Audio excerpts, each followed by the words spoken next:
मी रोहिणी, माझ्या चॅनल मध्ये तुमचे स्वागत आहे।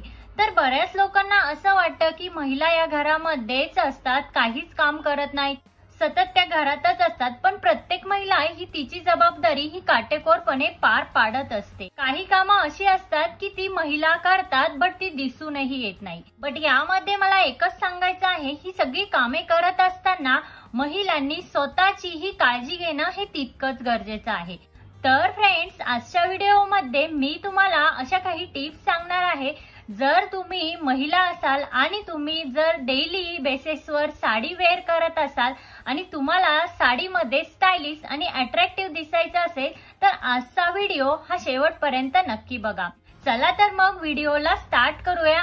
Tip number 1, hairstyle. आता जर तुम्ही गृहिणी असाल आणि तुम्ही डेली बेसिसवर साडी नेसत असाल तर तुम्ही जेव्हा तुमची हेअरस्टाईल करता तेव्हा तुम्ही पुढच्या साइडने हेअरस्टाईल अशी ओढून ताणून अजिबात करू नका।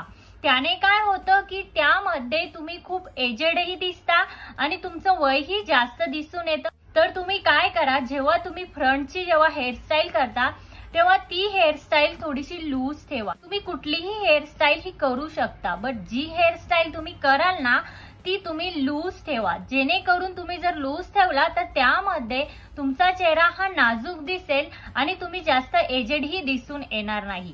आता त्यामध्ये तुम्ही कुठला हेअरस्टाईल करू शकता, फ्रंटला असा एक छोटासा पफ ही काढू शकता किंवा थोडासा फ्लेक्स ही काढू शकता। तर जर तुम्हाला पोनीटेल बांधायला आवडत असेल तर तुम्ही काय करा, मिडल पोनीटेल बांधा।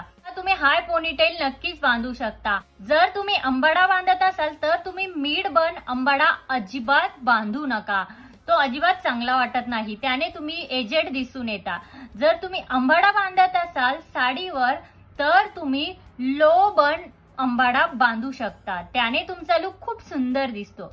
आणि जर तुम्हाला अजूनच जास्त स्टायलिश दिसायचं असेल तर तुम्ही हाय बन बांधू शकता, त्यानेही तुमचा लुक स्टायलिश दिसण्यासाठी नक्कीच मदत होईल। त्यानंतर टिप नंबर 2, साडीची चॉईस। जर तुम्ही डेली बेसिसवर साडी नेसत असाल तर तुम्हाला साडीची चॉईस ही असायलाच हवी। तर तुम्ही काय करा की लेस वाल्या साड्या अवॉइड करा।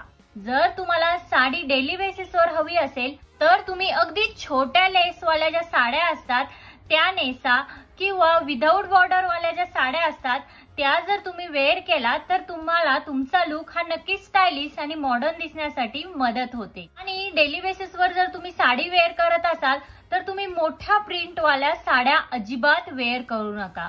शक्यतो तुम्ही काय करा, छोट्या छोट्या ज्या प्रिंटवाल्या साड्या असतात किंवा प्लेन साड्या असतात त्या वेअर केल्या तरीही हरकत नाही। तर तिसरी टिप आहे साडीचा ब्लाउज। आता जर तुम्ही डेली बेसिसवर साडी वेअर करत असाल तर तुमच्या साडीवर जो रनिंग ब्लाउज असेल तो तुम्ही अजिबात स्टिच करून घेऊ नका। त्यासोबत तुम्ही कॉन्ट्रास्ट ब्लाउज वेअर करा। आजकाल कॉन्ट्रास्ट ब्लाउजची खूप जास्त ट्रेंड आहे। साडीवर कॉन्ट्रास्ट ब्लाउज वेअर केला तर तुम्हाला नक्कीच एक स्टायलिश आणि मॉडर्न लुक मिळण्यासाठी मदत होईल। Tip number 4, blouse design. Yes, जेव्हा तुम्ही ब्लाउज स्टिच करता तेव्हा नेहमी लक्षात ठेवा, ज्या ट्रेंडिंग ब्लाउज डिझाइन असतील तेच ब्लाउज स्टिच करून घ्या। आउट ऑफ ट्रेंड झालेले ब्लाउज तुम्ही अजिबात स्टिच करू नका। म्हणजेच कसे, लेसवाले ब्लाउज किंवा खूप जास्त डिझाईनचे ब्लाउज स्टिच करून घेऊ नका। तुम्ही तुमचा ब्लाउज हा जितका जास्त सिंपल ठेवाल तितका तुमचा लुक हा मॉडर्न आणि स्टायलिश दिसणार आहे। त्यामुळे अशाच ब्लाउज डिझाइन चूज करा की ज्या आता सध्या ट्रेंड मध्ये आहेत। आउट ऑफ ट्रेंड वाल्या डिझाईन्सचे ब्लाउज तुम्ही स्टिच करून घेऊ नका। आता जर तुमचे वेट हे जास्त असेल, तुम्ही हेवी वेटचे असाल तर तुम्ही ब्लाउज स्टिच करून घेताना स्लीवलेस किंवा हाफ स्लीव्ज ब्लाउज अजिबात स्टिच करून घेऊ नका। यामध्ये काय होतं की तुमचे जे दंड असतात ते खूप ब्रॉड दिसून येतात आणि त्यामध्ये तुमची जाडीही दिसून येते।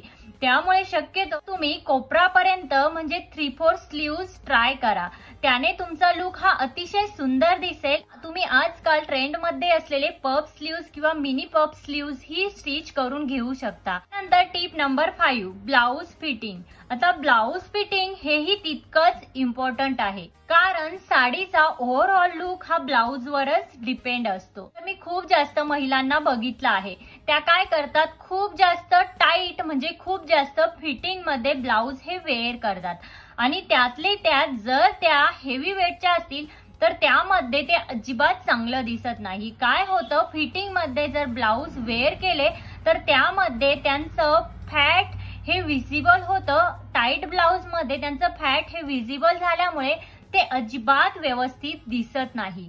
त्यामुळे शक्यतो ब्लाऊज हे फिटिंग मध्ये शिवायला हवे. काही मुलींचं कसं असतं, त्या खूपच बारीक असतात आणि त्या बारीक असल्यामुळे त्यांचं ब्लाऊज जर फिटिंग मध्ये नसेल तर ते शोल्डर मध्ये उतरतं किंवा पोटामध्ये लूज असतं. आता तुम्ही जाड असू देत किंवा बारीक असू देत, हे मॅटर अजिबात करत नाही.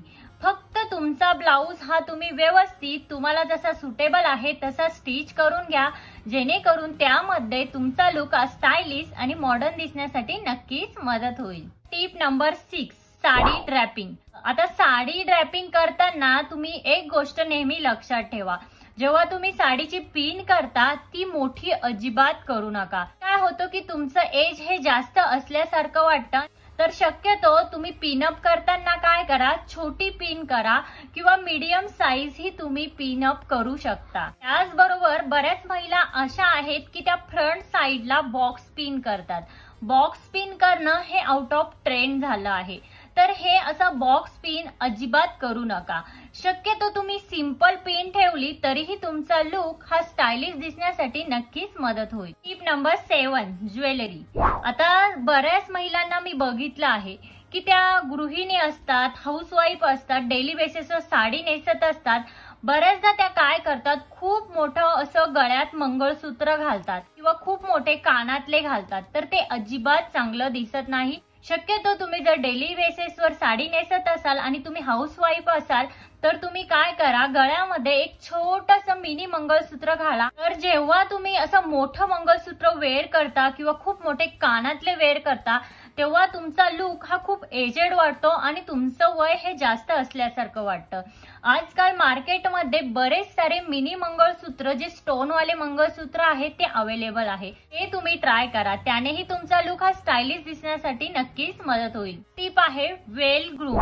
म्हणजे काय की तुम्ही तुमच्या स्किनची काळजी घ्या. डेली तुम्ही स्किन केअर करत चला. तुम्ही आयब्रो करत असाल तर नेहमी तुमच्या आयब्रो ह्या क्लीन ठेवा, किंवा तुम्ही जर वॅक्स करत असाल तर नेहमी हँड वॅक्स वगैरे तुम्ही करत चला. सोबतच एक चांगलं असं मॉइश्चरायझर यूज करा.